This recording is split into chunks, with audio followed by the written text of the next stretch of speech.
Hello friends, welcome back to Tamil movie reviews. நான் உங்கள் Tamil.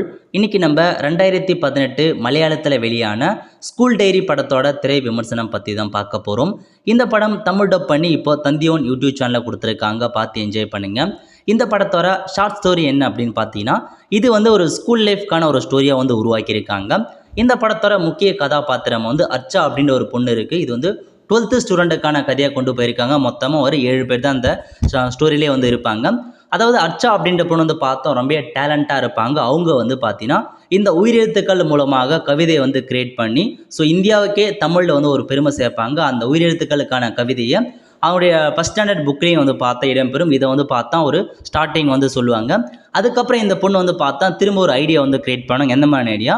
School diary அப்படின்ற ஒரு ஆப்ஷனை கொண்டு வராங்க. இதன் மூலமாக ஸ்கூலில் இருக்க பசங்கள் அவங்களுக்கு ஏதாச்சும் பிரச்சனை இருக்குது அப்படின்னா அந்த டைரியில் எழுதிங்கன்னா அதுக்கான ப்ராப்ளத்தை சால்வ் பண்ணி வைக்கலாம் அப்படின்ற மாரி பார்த்தா ஒரு இனோவேஷன் பண்ணாங்க இந்த பொண்ணு. அதை ஸ்கூல்கிட்ட சொல்லுவாங்க. ஸ்கூலும் அக்செப்ட் பண்ணி ஸ்கூல் டைரி அப்படின்ற ஒரு புதிய ஸ்கீமை கொண்டு வருவாங்க. இந்த ஸ்கூல் டைரி எதுக்காக இந்த பொண்ணு கொண்டு வந்திருக்காங்க அப்படின்னா, இதுக்கு முன்னாடி அவங்க கூட படித்த ஒரு பொண்ணு பார்த்தா போன் கேன்சரால் இறந்து போவாங்க. அது யாருக்கிட்டையுமே சொல்லாமல் இருப்பாங்க. யார்ட்டாச்சும் சொல்லியிருந்தாலும் அவங்க காப்பாற்றுறதுக்கான வாய்ப்புகள் இருக்குது. இந்த மாதிரி சொல்லாமல் விட்டதன் காரணமாக தான் அந்த பொண்ணு இறந்துட்டா அப்படின்ற மாதிரி இந்த ஸ்கூல் டைரி அப்படின்ற ஒரு ஸ்கீமை கொண்டு வராங்க. ஸ்கூல் டைரியில் நிறையா பசங்களும் பார்த்தா அவங்களுக்கு தேவையான இன்ஃபர்மேஷன் ஃபன்னாகவும் நிறையா எழுதுறாங்க. அதெல்லாம் ஃபஸ்ட்டு பாதியாக பெரிய அப்படியே கொண்டு போகிறாங்க. ஒரு கட்டத்தில் ஒரு பெண் பார்த்தா ஒரு ஸ்கூல் டைரியில் ஒருத்தரை பற்றி கம்ப்ளைண்ட் பண்ணுறாங்க. அவங்க கூட இருக்கிற பற்றி தான். பட் நம்ம ஹீரோயினும் அந்த மெயின் கேரக்டர் பொண்ணு அந்த ஸ்கூல் டைரியில் இருக்க அந்த பேஜை மட்டும் அழிச்சிடுறாங்க. இதனால் அவங்களுக்கு என்ன ப்ராப்ளம் வந்துச்சு, கடைசியாக அந்த பேஜில் இருக்க அந்த ப்ராப்ளத்தை சால்வ் பண்ணாங்களா இல்லையா, இதான் மொத்த கதையாக கொண்டு போயிருக்காங்க. இந்த படத்தில் பாசிட்டிவ் என்ன அப்படின்னு பார்த்தீங்கன்னா, ஓரளவுக்கு இது ஒரு ஸ்கூல் டைரி அப்படின்றதால முழுக்க முழுக்க ஸ்கூல்லே தான் இந்த கதையை நோக்கி போகும்.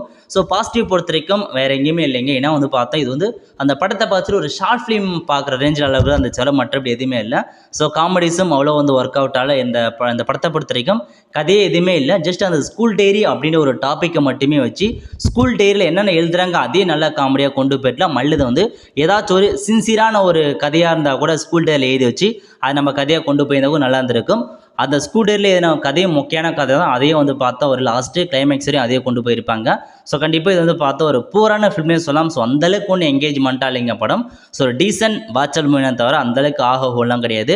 டீசெண்டாக தான் போயிருக்கு. எங்கேயுமே காமெடி ஒர்க் அவுட்டால் ஒரு 4-5 சாங்லாம் கொடுத்துருப்பாங்க. அதையும் பார்த்துக்கோங்க. போராக தான் படம் போச்சு. சொல்லிக்கிறதெல்லாம் ஒன்றுமே இல்லை. மேபி 2018 வந்ததால் இப்போ பிடிக்கல என்னவோ. அப்போ பார்த்தோன்னே பிடிச்சிக்கலாம். பட் இப்போ இந்த படம் தமிழ் டப் பண்ணி கொடுத்துருக்காங்க. டப்பிங் அந்தளவுக்கு ஒன்றும் ஒர்க் அவுட் ஆகலை. வாய்ஸ் எல்லாமே கொஞ்சம் மாறி தான் போகுது. நீங்கள் வேணுன்றவங்க பார்த்து என்ஜாய் பண்ணுங்கள். டீசென்ட் வாட்சபிள் மூவி தான். இதான் உங்களுக்கான மொத்த இன்ஃபர்மேஷன் இந்த படத்தோட ரிவ்யூ. இதையும் நீங்கள் தெரிஞ்சுக்கிட்டு பார்க்குற இருப்பவங்க நீங்கள் பார்த்துக்கோங்க. அதான் ஃப்ரெண்ட்ஸ், இதான் இந்த படத்தோட மொத்த ரிவ்யூ. இந்த படம் பிடிச்சவங்க லைக் பண்ணுங்கள். அடுத்து ஒரு நல்ல மூவி அபில் சந்திப்போம். நன்றி, வணக்கம்.